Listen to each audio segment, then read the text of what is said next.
Hi friends, this is a pazhutha maangayanu. We maanga vechittu pazhutha maanga allengil maampazham vechittu oru lessy. Nalla choodathakka ipo njan idinathe drinks inde ishtam pole video varunundu. Adu ippolte choodu anusarichu ettavum kooduthal avashyamaya onnu drink aayathukondu thanneyanu adinte videos njan ipo kooduthal idunnathu. Innu namukku mango lessy thayarakkam. Adine nalla pazhutha maanga njan ivide eduthittundu.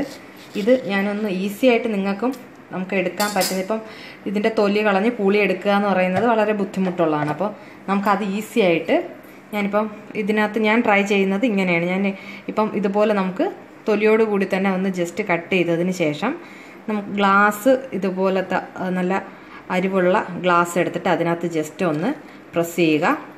അതിലകത്തേക്ക് നമ്മൾ ഈ മാങ്ങയുടെ piece ഒന്ന് വെച്ച് just കറക്കി എടുക്കുക. Easy ആയിട്ട് നമുക്ക് അതിൻ്റെ തൊലി പോയി നമുക്ക് അതിൽ നിന്ന് മാങ്ങ നമുക്ക് അടർത്തി കിട്ടും. നമുക്ക് അപ്പം കൂടുതൽ പൂളി സമയം കളയണ്ട, അല്ലെങ്കിൽ തൊലി കളഞ്ഞ് ഇപ്പോൾ കുട്ടികൾക്ക് കൊടുക്കാനാണെങ്കിലും ഇതുപോലെ ഒന്ന് ഒരു പീസാക്കി എടുത്തിട്ട് ഇതിനെ ഒരു 4 പീസാക്കി ഇടുക. ഇപ്പം ഇതുപോലെ എടുത്തു. ഇത് നമുക്ക്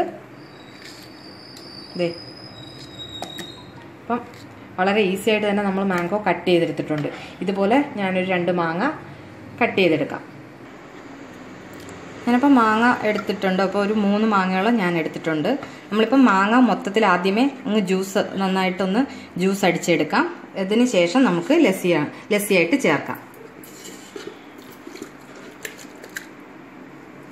നമുക്ക് നന്നായിട്ടൊന്ന് ഇതിനകത്തേക്ക് നമുക്കൊരു കുറച്ച് ഐസ് ക്യൂബ്സും കുറച്ച് പഞ്ചസാര കൂടി ഇടാം.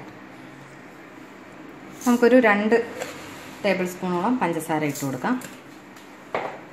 നല്ല മധുരമുള്ള മാങ്ങയാണ്. നമുക്കിനി നന്നായിട്ടൊന്ന് ജ്യൂസ് അടിച്ചെടുക്കാം. അപ്പോൾ ഏകദേശം നന്നായിട്ട് ഞാൻ അരച്ചെടുത്തിട്ടുണ്ട്. നമുക്കിപ്പോൾ എടുത്തിരിക്കുന്ന മാംഗോ എത്രയുണ്ട് അപ്പോൾ അതിൻ്റെ പൾപ്പ് കുറച്ച് മാറ്റുക. കാര്യം ഇപ്പം ഞാനെടുത്ത 3 മാംഗോയുടെയാണ്. അപ്പം ആ 3 മാങ്ങയിൽ നിന്ന് ഞാനൊരു ഹാഫ് പോർഷൻ ജ്യൂസ് അടിച്ചതിൽ നിന്ന് മാറ്റിയിട്ടുണ്ട്. കാര്യം നമുക്ക് എത്രയാണോ ആവശ്യം അത് മാത്രം ലസ്സിക്ക് എടുക്കുക. അപ്പോൾ ഞാനിത് ഏകദേശം ഒരു 2 ഗ്ലാസ്സോളം ലസ്സിക്ക് വേണ്ടുന്ന മാംഗോയുടെ പൾപ്പ് അല്ലെങ്കിൽ മാംഗോ പ്യൂരിയാണ് എടുത്തിട്ടുള്ളത്. ആ പ്യൂരി ഇനി നമുക്ക് അതിനകത്തേക്ക് ആവശ്യമായിട്ടുള്ള തൈര് അത് എടുക്കുമ്പോൾ ശ്രദ്ധിക്കുക. തൈര് എടുക്കുമ്പോൾ മധുരം എന്ന് വെച്ച് കഴിഞ്ഞാൽ പുളിപ്പ് കൂടുതലില്ലാത്ത എന്ന് വെച്ചാൽ നമ്മൾ ഉറയൊഴിച്ച് ആ ഒരു 2-3 ദിവസമൊന്നും ആകാതെ ജസ്റ്റ് ഒന്ന് ഉറ കൂടി അധികം പുളിക്കാത്ത തൈര് തിരഞ്ഞെടുക്കുക. ഇതിൽ ഞാൻ പഞ്ചസാര ഓൾറെഡി ആദ്യം ഇട്ടിട്ടുണ്ട്. ഇനി നമുക്ക് ഇതുകൂടി നന്നായിട്ടൊന്ന് മിക്സ് ചെയ്തെടുക്കാം. ഏകദേശം ഞാൻ ഒരു 3 ഐസ് ക്യൂബ് ഇട്ടിട്ടുണ്ട്. ഞാൻ തൈരും കൂടി ഒഴിച്ചിട്ട് നന്നായിട്ടൊന്ന് മിക്സിയിൽ ഗ്രൈൻഡ് ചെയ്തതാണ്. ഇത് നമുക്കിനി ഇതിലേക്ക് ഒഴിച്ചു കൊടുക്കാം. നന്നായിട്ട് മിക്സിയിൽ ഗ്രൈൻഡ് ചെയ്യുക. കാര്യം നന്നായിട്ട് ആ മാങ്ങ നന്നായി അരഞ്ഞ് നമുക്ക് കിട്ടണം. അതിന് വേണ്ടിയിട്ടാണ്. തീർച്ചയായിട്ടും ഈ മാംഗോ ലസ്സി എല്ലാവരും ട്രൈ ചെയ്ത് നോക്കുക.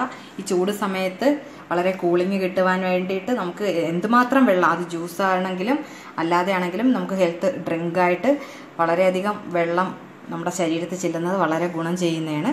അപ്പം എല്ലാവരും ഈ മാംഗോ ലസ്സി ട്രൈ ചെയ്ത് നോക്കുക. പുളിപ്പില്ലാത്ത തൈര് തിരഞ്ഞെടുക്കുക. പുളിപ്പുള്ള തൈരാണെന്നുണ്ടെങ്കിൽ അതിൻ്റെ ടേസ്റ്റ് തന്നെ വ്യത്യാസമാകും. അതുകൊണ്ട് തിരഞ്ഞെടുക്കുമ്പോൾ തൈരൊന്ന് ശ്രദ്ധിക്കുക. ഇത് എല്ലാവരും ട്രൈ ചെയ്ത് നോക്കണം ഈ ചൂട് സമയത്ത്. Thank you. ബൈ.